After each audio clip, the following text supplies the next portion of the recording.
The report page is looking good, but it's hard to know which report is actually being run. Let's change our header text to include more details. Back in reports.php, find the H1 tag. Instead of reports, let's use report on. And then we'll check the filter.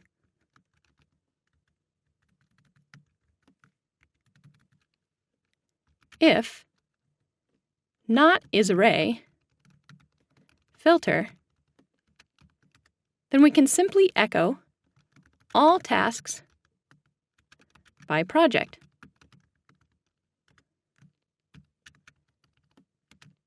Else, if the filter is an array, we start by displaying the first element, which is the item we'll be using for our filter.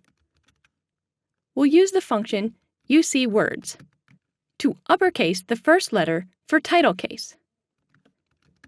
Filter 0. Then before we add the value, let's add a colon for separation. Now we can add the switch statement like we did in the function.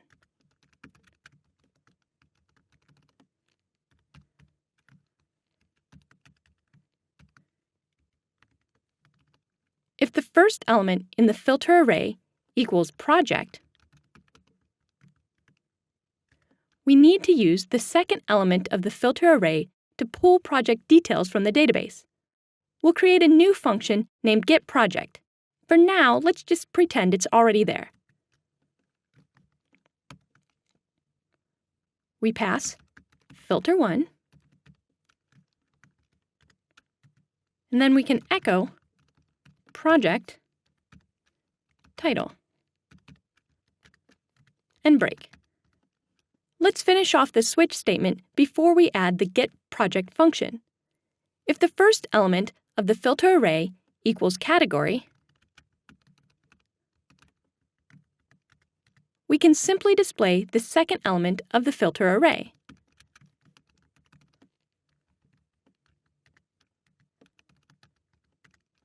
And if the first element of the filter array equals date, then we echo filter1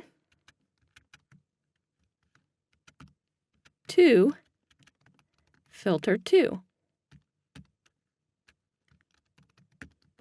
Now we can go over to functions.php. We need to add the getProject function. Let's copy the addProject function and make a few changes. First, we need to rename this getProject. We're only going to accept a single parameter, the project ID. Then we can change the SQL statement to a select. Select all from projects, where project ID equals our placeholder. Change the first bind value. Instead of title, we'll use project ID, and this is an int. Then we can remove the second bind value. Finally, instead of returning true, we need to return the results.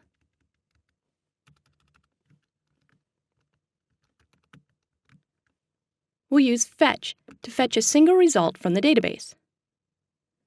Now let's preview the reports page once more. This time, the header text on the page tells us which report is being run.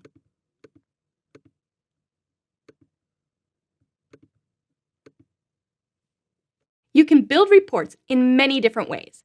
They can be as simple or as complex as you choose to make them. You can allow for deep customization or keep things locked down. These choices come down to user requirements. Spend some time creating your own reports. Add filters, change filters, and combine filters to create the report that makes the most sense for you. Also, make sure you check the teacher's notes associated with this video for more suggestions and additional resources.